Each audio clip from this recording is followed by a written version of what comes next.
It's really interesting to me how little I actually care about the specific plots of the latest two Amphibia episodes, Lost in Newtopia and Sprig Gets Schooled, I think is what the other one was called, compared to how much I do care about what they seem to be telling us about the world of Newtopia specifically, but also the greater world of Amphibia as well. And it is, of course, entirely possible that I'm reading far too much into the background elements of these episodes, but I really don't think I am. Like, I care about the background elements of these episodes to the point that even the lore tease at the end of these two episodes, I think it was in the second of these two episodes anyway, I'm not 100% sure now that I think about it, because it doesn't really matter where it was placed. The lore tease of Leviathan and Marcy finding a secret passage under the castle library, I think is where they were supposed to be, didn't even interest me as much as the implied world building in these two episodes did. The first of these two episodes, Lost in Newtopia, has the planters on a quote-unquote super safe tour bus, taking a super safe tour of Newtopia, and Anne and Polly, and also Sprig, I guess, too, are really interested in getting out there in the real Newtopia, the nitty-gritty Newtopia that locals know and experience, and experiencing it for themselves. And sure, there's probably a tour for that too, but that's not the tour they're on, because that's not the tour that Hop Pop wanted. So specifically Anne and Polly, because Sprig ends up having to stay behind with Hop Pop, sneak off and go and try to experience the city like a local would, and they end up screwing things up, causing a lot of problems, and there are absolutely no consequences for them at all.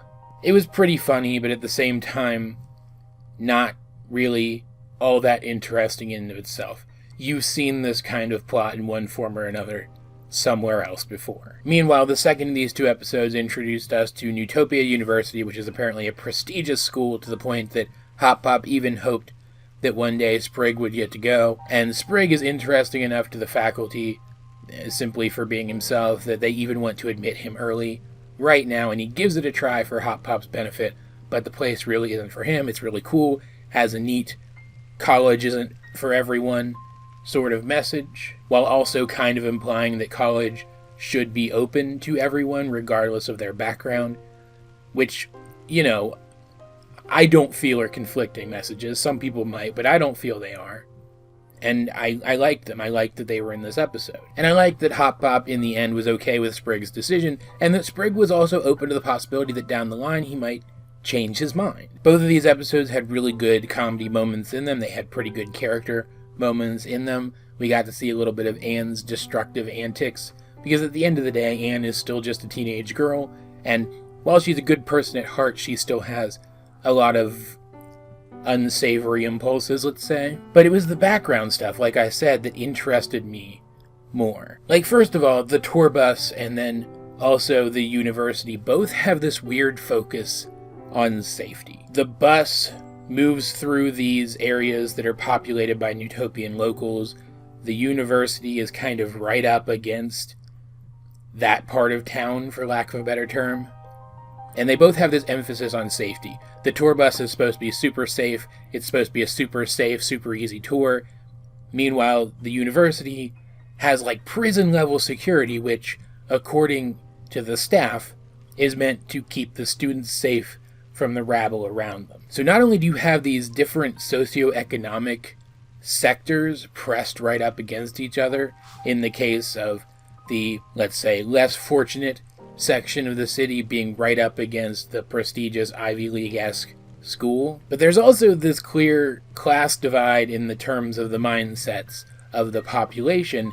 If these rich kids at this rich school fear for their lives, apparently, from these poorer and less fortunate people, then obviously there's some sort of classism happening here. It's also made clear by how different the area populated by the Newtopian locals is from the areas that we'd been seeing up to this point, including the palace, that we've only been seeing the more touristy areas of Newtopia. The pretty, well-kept parts of Newtopia are the parts that are meant to be a facade for the city, to be the part of the city that everyone else sees.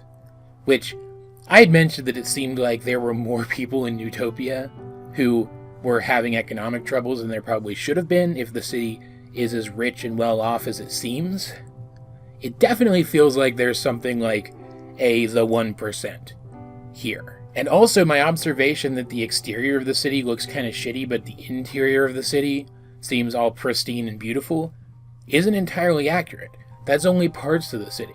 So whatever attitude caused that degradation to the exterior is also starting to bleed into parts of the city itself. It's also worth mentioning that the infinite money card that the king gave to the planters doesn't work in the area that's populated by the locals. That they even seem to scoff at such things. It's like something's obviously going on here. And it feels like, I mean, it's oppressive. There's oppression going on here, obviously. And it's Hop Pop and the planters, they don't talk about it because that's just the way the world is for them. But what if something happened?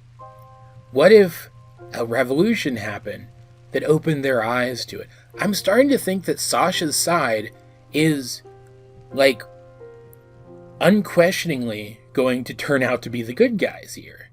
Like, I think they're going to have methods, right, that are excessive, harmful, and that they're going to have to be toned down, but I do think they're going to round out to be the good guys in this situation, which is definitely going to help with Anne reuniting with Sasha in the end, though Marcy seems real ingrained in the King's Court, man. I'm starting to think that it's going to be more difficult to reunite Marcy with the other two than it is to reunite the other two to begin with.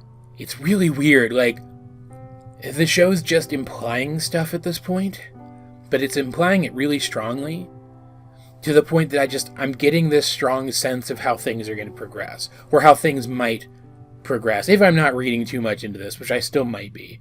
These still might be 2 episodes that are written with comedic possibilities in mind first and foremost, and the rest of it is just unfortunate implications. But I really don't think that's the case. This show's always been super careful with its background details and lore. I also don't know what this means for the character of King Leviathan. Like, I still like him as a character. He's still a fun character to watch, just in general. The little lore teaser scene in this episode, in this pair of episodes, was a delight to watch because it was him and Marcy being him and Marcy. And it is still possible that he's just some goofy, doofy figurehead type of character who, while he is knowledgeable in certain things, hasn't been allowed to see the true state of his kingdom, so he'll turn out to be mostly blameless in all this and still a good person. But the fact that there is this class disparity within his city and without it as well, like, we know that it exists beyond the walls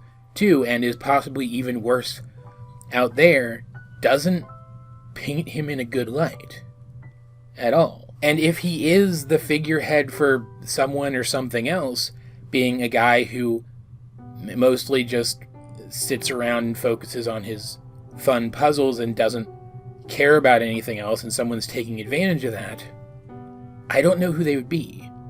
We haven't met them yet. Or if we have, they haven't been telegraphed as that person at all. This is all just very, very interesting.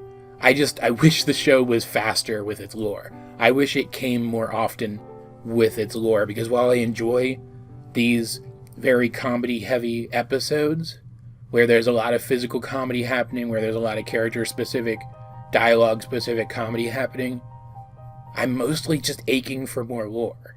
It feels like the early days of Steven Universe again, in a good way and also in a frustrating way, if that makes sense. Oh, also, we saw the toad or frog robot thing again at the beginning of this episode, and it's very close to the city. So I'm looking forward to whatever that ends up leading to. End of the day, Amphibia remains a show which is very funny on the surface, but is so much deeper if you dig just a little bit below that. And I love it for that so much, and I'm still looking forward to further episodes of the show, probably more than any other show on TV right now, but kind of only because The Owl House just ended its first season and therefore isn't technically on TV right now. I really need to start talking about that show more because it's very, very good too. As per usual though, guys, I'd like to know, what did you think of Lost in Newtopia and Sprig Gets Schooled if you have seen them? Let's get a discussion going in the comments section down below, or over my Discord in the Amphibia section. Link in the description. Either way, this has been AJ22, and I will talk to you guys later.